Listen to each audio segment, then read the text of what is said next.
It is not supposed to be complicated. It's supposed to be a relationship. Today on Growing Hope, we begin the process of breaking down your why by digging into a relationship with God. It's time for Growing Hope, the show determined to grow up hearts open to pursue the extraordinary. Because you are extraordinary!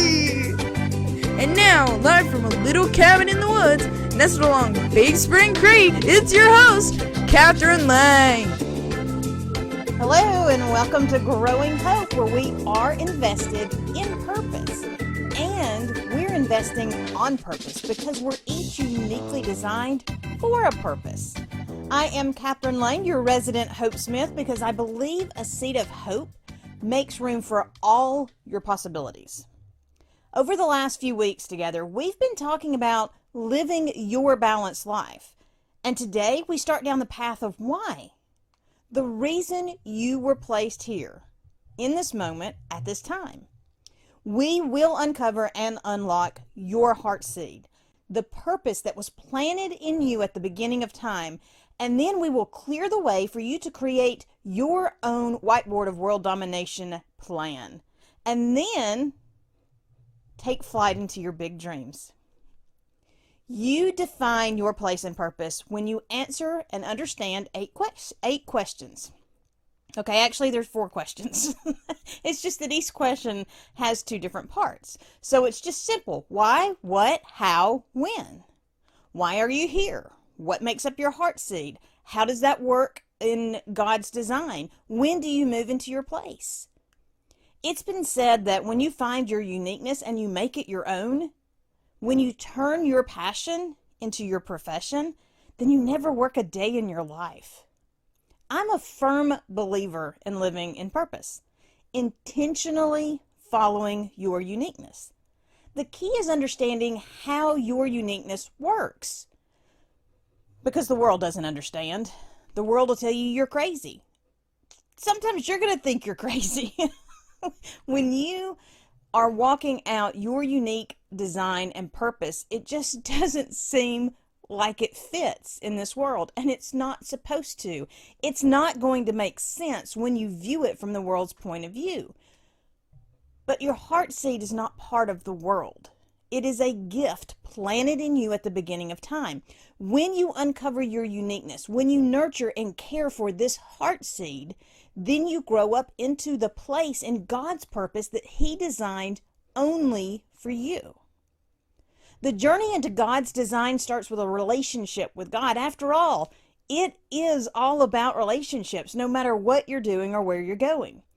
So why should this be any different? You need to find your ways to put God first in your life.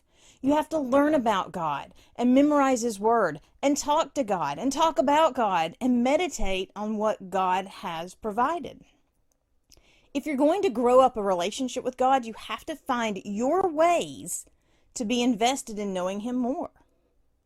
The only way to grow up any relationship is to invest in building the relationship. When I first started stalking my husband,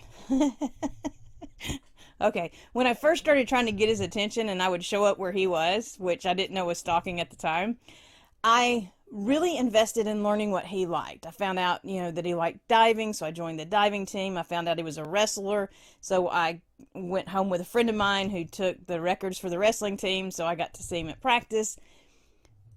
And the more I got to know him, the more I could recognize him wherever we were. And if I was in a room and he walked in and spoke, I could hear his voice over the noise.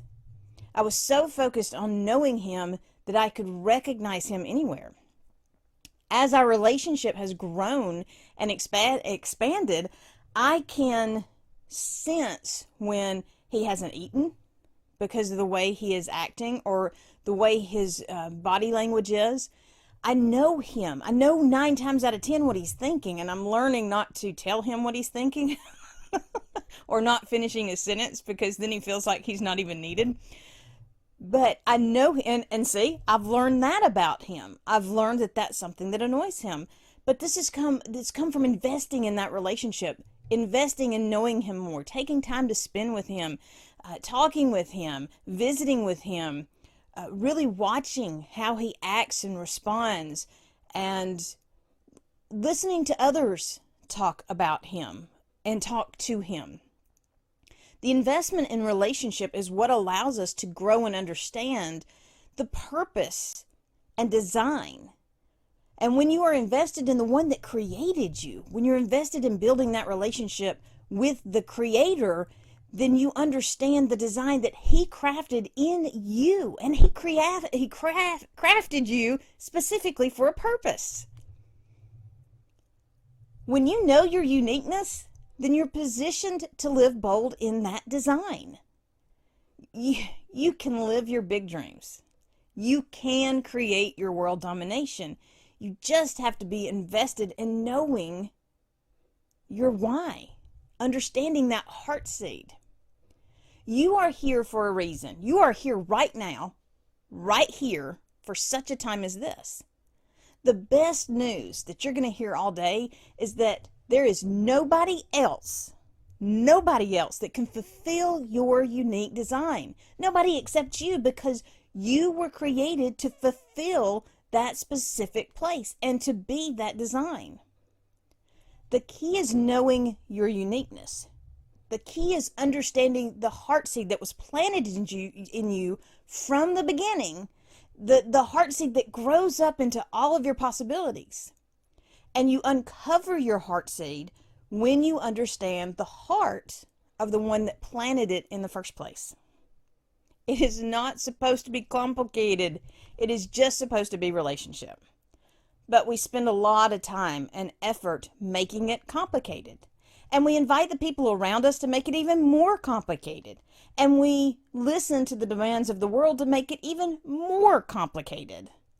Before long, the heart seed that needs to be nurtured and grown up into your possibilities, it's completely covered and it's smothering and it's pushed so far down that you can't even imagine your possibilities, much less take the bold steps into those possibilities. Now, I have a natural talent for math. And when I was in high school, I was encouraged to go into engineering. There aren't many women in the field, and it's a good place for you to have a good income and to create a profession for your life. But I loved words. I loved telling stories in high school. I'd been part of the debate team, not to debate, although my family would tell you I am a master. I am excellent at debating others. I am crafted and talented at arguing. My mother would say I'd argue with the stop sign and win. But I joined to compete in the dramatic interpretations. I liked taking a scene from a play and creating something that was going to touch a heart, stir the people and the emotions that were listening. Or take a book or a poem and craft characters to present the poem. There's No Such Place as Far Away by Richard Bach was one of my favorite ones that I did. My second love was throwing parties, some that my parents knew something about and most that they didn't. I even had the opportunity to be the lead for a lot of the events that we hosted with our class. Entertaining made me happy. It still does. And my third love was writing. Playing with words on paper. I wrote for the school paper and I loved every article I had the chance to write. I wrote poetry. I mean, really, seriously, how many teenage girls didn't? But I was published in the school magazine and I sent out my first short story to a popular teen magazine at the time. But my teachers continued to push me towards engineering. My family told me they called them starving artists for a reason, so they pushed me away from that creative side. The place where I grew up, the rural community I was in, didn't have anything that resembled an event planner. We didn't even have a place to have events. That's why as teenagers we hung out in a parking lot. It's a lot of pressure to have everyone and everything around you telling you that you need to do something different from what you have been doing or what you love to do or where you find excitement and an infusion of possibility thinking. I ended up enrolling in college as an engineering student. But my first day of school, when we met with our advisors for the first time, instead of having one-on-one meetings with us, the engineering advisor had us all in one room and he wrote down a list of all the classes that we were going to have to take. There was no room for fun, no room for words, no room for entertaining, pretty much no room for anything but studying. So I left. I went straight to the administration building and I changed my major. Now, for the next 3 years, I changed my major every couple of quarters because at the school at the University of South Alabama, I was required to declare a major at that time once I had declared a major. So I couldn't go to undeclared from engineering. But it wasn't until the spring before my senior year that I connected with a professor that pushed me in a better direction.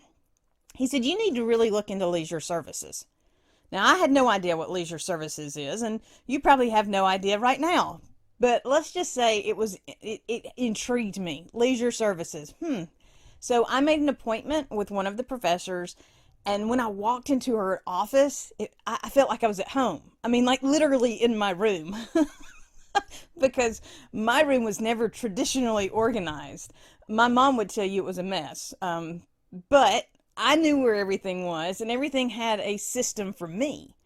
Her office was a little bit of a mess to anybody that had that particular type of, didn't have that particular type of organizational vision. And when she told me what all leisure services entailed, I knew it was the direction I needed to go. But I was still a far cry from uncovering my heart seed. It was only when I began to invest in building a relationship with God that I began to understand my uniquenesses and that they were there on purpose. They weren't an accident. My love for words wasn't an accident. My enjoyment of talking wasn't an accident. And I began to embrace the direction those uniquenesses were leading me down. The more time I invested in God, the more I began to see that, He created me. He created me from the beginning. He knew what he was doing. Nothing I have done has surprised him yet. But I had to be invested in the relationship so I could see and understand. So first you have to learn about God. And the more you invest in discovering God, the more you will learn about God. Second, memorize his words. Ingest the words until they're your default setting. Third, talk to God. Make time for conversations. Just chat. Fourth, talk about God. We talk about the things that have our attention, so share what you are learning as you encounter God. And finally, meditate on the Word. Think over God's words and promises until they settle down into your heart, until you know them in your knower, to the point that nobody can shake you from them. The world will do all it can to hold you down and to smother your heart seed. That's what happened to me. Little by little, the things people said and the experience I had hid my uniquenesses.